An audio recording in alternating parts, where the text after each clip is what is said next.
Assalamualaikum warahmatullahi wabarakatuh. Kullu hamdin mamlukulillah, kullu hamdin mustahiqulillah, kullu hamdin muqtasunillah. Bi alfi alfi la haula wala quwwata illa billah. Amma ba'du. Yang saya hormati Bapak Habibur Rahim, MPD, selaku dosen pengampu mata kuliah Politik dan Etika Pendidikan. Mudah-mudahan beliau senantiasa dalam lindungan Allah Subhanahu wa taala. Amin. Perkenalkan, nama saya Diaul Haki. Saya mahasiswa semester 6 Universitas Nahdlatul Ulama Indonesia, atau yang sering disebut UNUSIA. Alhamdulillah, UNUSIA itu memiliki 3 cabang. Yang pertama atau kampus pusat itu berada di Matraman, Jakarta. Cabang kedua itu berada di Kemang, Bogor, yang tempat saya kuliah sekarang. Dan cabang yang ketiga itu berada di Kedoya, Jakarta. Baik, langsung saja teman-teman. Pada kesempatan video kali ini saya akan membahas tentang pengertian gender dan kesetaraan gender dalam pendidikan Islam untuk memenuhi tugas ujian akhir semester atau UAS mata kuliah Politik dan Etika Pendidikan. Baik, langsung saja kita masuk ke pembahasan. Pada kesempatan kali ini saya akan menyampaikan materi tentang pengertian gender dan kesetaraan gender dalam pendidikan Islam. Pengertian gender.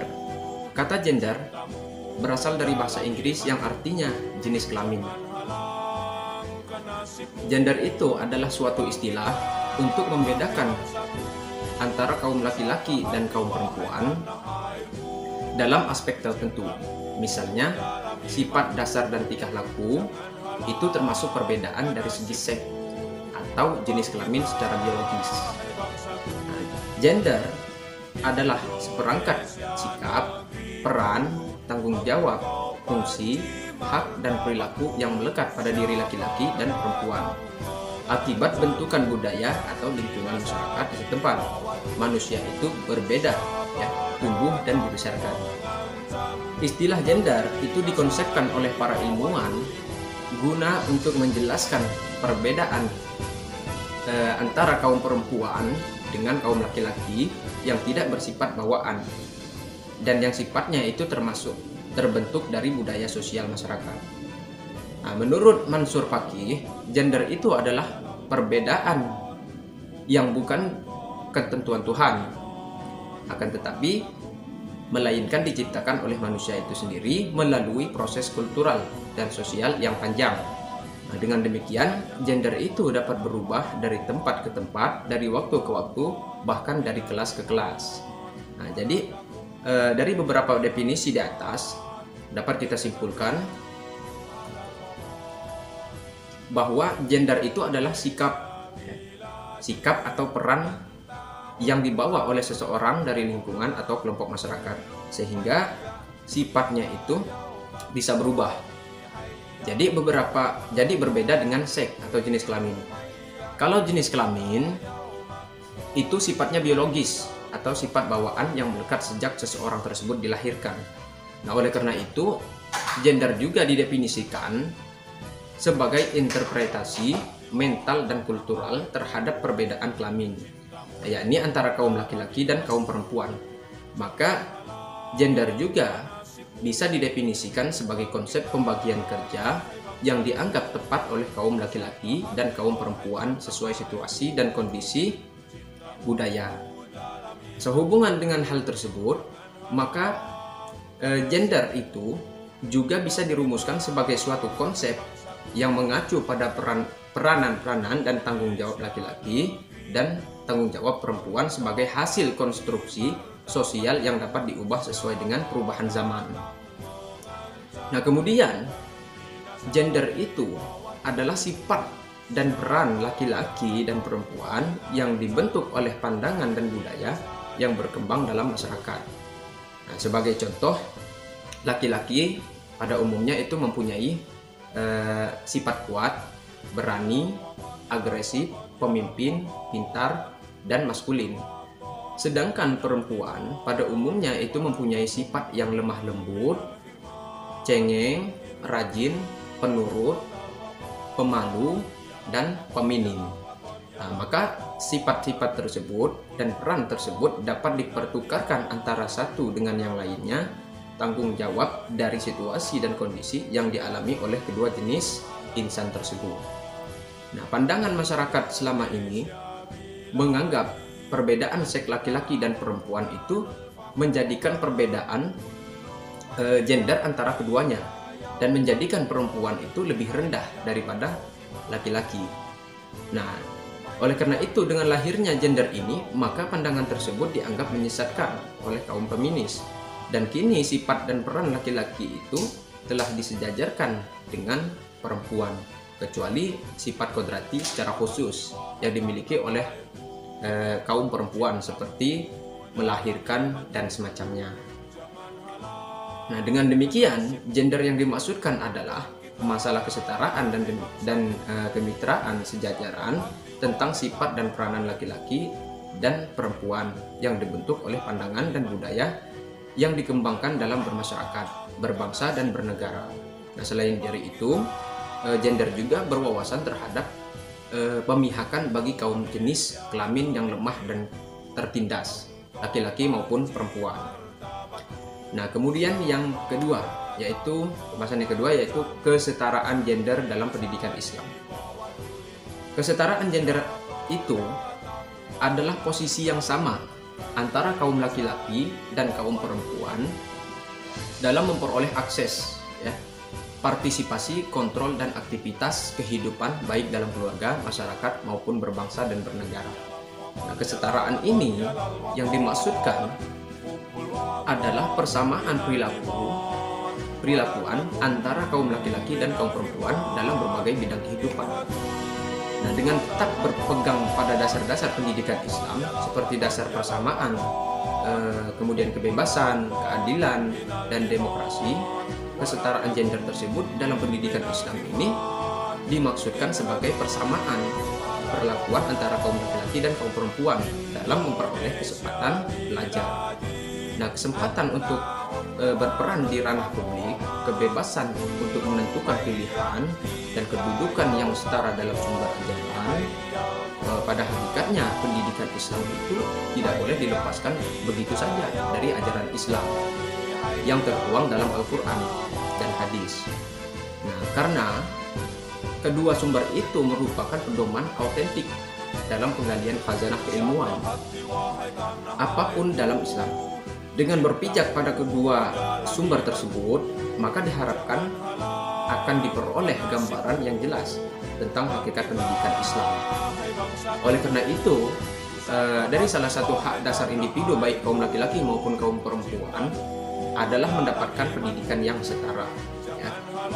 Pendidikan itu menjadi sangat penting karena dengan pendidikanlah manusia dapat berpengetahuan, bermartabat, dan pada akhirnya mencapai hidup yang sejahtera di tengah-tengah masyarakat. Nah, di dalam tinjauan pendidikan dalam Islam, konsep pendidikan itu dikaitkan dengan istilah tarbiyah, taklim, dan takdim. Maka oleh karena itu, ketiganya ini memiliki makna mendalam yang menyangkut manusia, masyarakat, dan lingkungan dalam hubungan dengan Tuhannya. Maka Hasan langsung merumuskan pendidikan Islam sebagai suatu proses penyiapan generasi muda untuk mengisi peranan pemindahan, pengetahuan, dan nilai-nilai Islam diselaraskan dengan fungsi manusia untuk beramal di dunia dan memetik hasilnya di akhirat. Nah, kenyataan ini menunjukkan bahwa tidak semua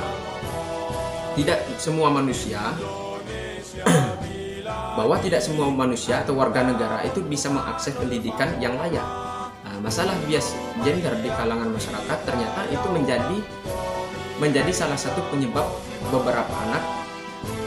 beberapa anak bangsa itu tidak mendapatkan hak pendidikan. Padahal ajaran Islam itu menyebutkan bahwa tidak ada perlakuan indiskriminatif bagi setiap individu, baik kaum laki-laki maupun kaum perempuan di muka bumi ini, yang didasarkan pada perbedaan jenis kelamin, status sosial ataupun ras. Semua manusia itu memiliki kedudukan yang sama di sisi Allah Subhanahu wa taala. Allah Subhanahu wa taala itu membedakan kedudukan hambanya atau manusia di sisinya itu berdasarkan kualitas ketakwaannya, bukan dari pendidikannya.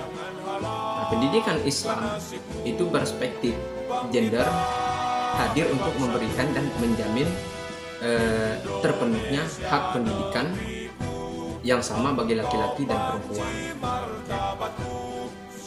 Baik, nah, dari pembahasan di atas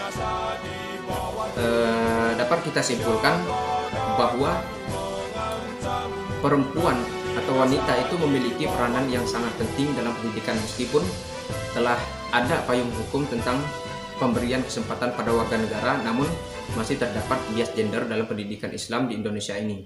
Karenanya, upaya mengatasi bias gender dalam pendidikan Islam yang dapat dilakukan adalah secara sistematik, ya.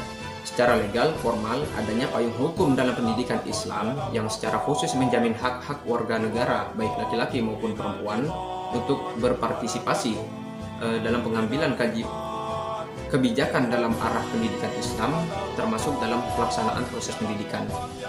Oleh karena itu, muatan kurikulum pendidikan Islam meniadakan sekularisasi antara laki-laki dan perempuan. Demikian pula kurikulum lokal dengan berbasis kesetaraan, keadilan, dan keseimbangan. Nah, kurikulum ini disusun sesuai dengan kebutuhan dan tipologi daerah yang memulai dari tingkat pendidikan taman kanak-kanak sampai ke tingkat perguruan tinggi. Oleh karena itu, hal ini dapat terwujud apabila benar-benar kebijakan pendidikan Islam itu pro terhadap kesetaraan gender, ya. Kesetaraan gender secara teknis itu penginterpretasinya kembali ke ayat-ayat Al-Quran dan hadis. Yang bias gendernya itu dilakukan secara berkesinambungan agar ajaran Islam itu dipahami secara menyeluruh. Pemberdayaan wanita di semua sektor pendidikan, baik itu formal maupun non formal, seperti pemberian fasilitas belajar, peningkatan perkembangan institusi pendidikan baik di tingkat pusat maupun di daerah maupun tingkat daerah mengenai pendidikan berwawasan gender dan peningkatan partisipasi pendidikan bagi perempuan. Mungkin itu saja yang dapat saya sampaikan. Kurang dan lebihnya saya mohon maaf, kepada Allah saya mohon, karena ini masih tahap belajar. Mudah-mudahan kedepannya jauh lebih baik lagi daripada sekarang atau sebelumnya. Akhirul kalam, Allahumma fiq lakum min thoriq. Wassalamualaikum warahmatullahi wabarakatuh.